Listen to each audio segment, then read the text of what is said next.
C'est l'une des plus belles baies du monde.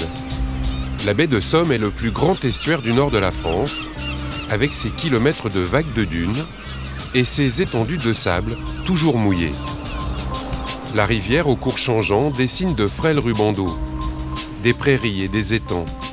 Dans cet écosystème exceptionnel, cohabitent des agneaux de présalé, des phoques veaux marins et surtout 360 espèces d'oiseaux, toutes protégées dans le plus grand parc ornithologique d'Europe, le Marcanterre. Philippe Caruette est le responsable de cet écrin naturel.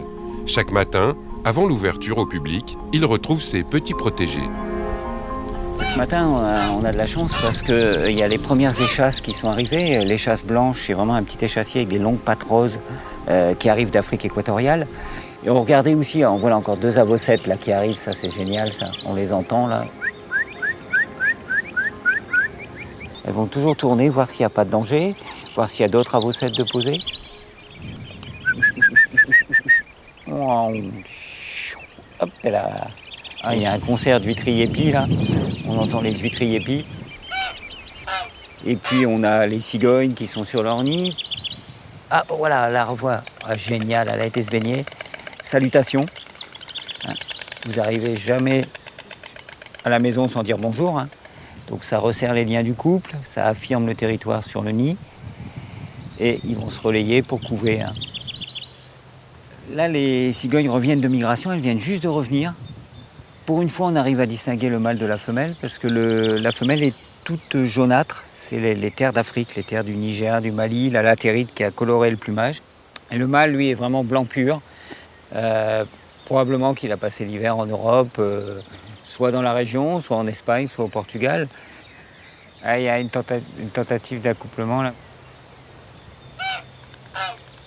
La baie de Somme, c'est 7000 hectares d'estuaire. Et quand ils survolent la région, eh bien, ils voient ces immenses zones de vasières, de dunes, de forêts, de marais.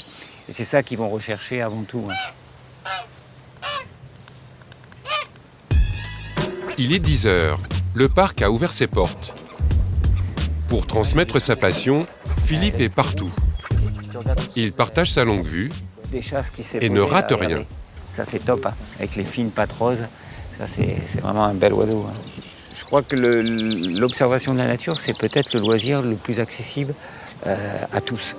Il n'y a pas besoin d'avoir un super équipement, il y a besoin juste des yeux, des oreilles. Donc c'est l'accessibilité à la vie pour tout le monde.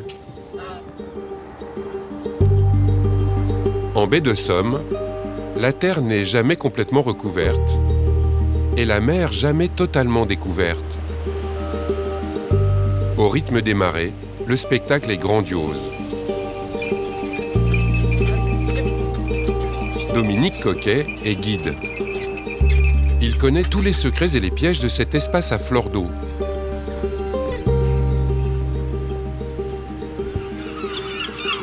Cet après-midi, la mer est basse. Cet endroit est un des endroits les plus préservés de tout le littoral français. La mer recule de 14 km. C'est vraiment un des endroits, probablement avec le Mont Saint-Michel, où l'amplitude des marées est la plus importante. Cette baie de Somme fait partie d'un club très fermé, qui est celui des plus belles baies du monde. Et en même temps, comme vous le voyez aujourd'hui, avec un jour un peu perlé, c'est presque un tableau abstrait.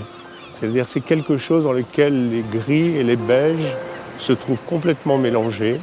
Et de ce fait, il y a une sorte de pureté qui se dégage de cet endroit. La mer remonte déjà. Le flot envahit les bancs de sable à près de 3 mètres par seconde.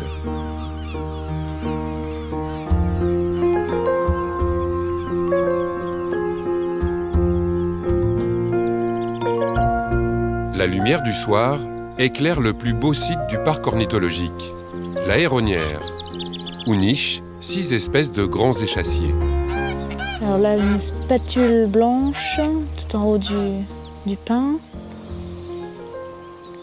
Philippe Caruette profite des derniers rayons du soleil pour former Annabelle, une jeune guide nature. Il nous manque le héron garde-bœuf que je vois juste derrière, avec son bec rose. À la limite, les oiseaux, ils ne savent pas qu'ils ont des noms. Donc c'est regarder les comportements, observer, utiliser ses yeux, ses oreilles, voir tout ce qu'il y a autour de nous. C'est ça la première chose. Si j'avais qu'une chose à donner, c'est ça. Moi, je me dis à chaque fois que je dors, je me dis tout ce que je rate la nuit qui passe en migration. Donc tant qu'on est sur le terrain, on profite des instants présents. Après, le reste, ça sera du détail.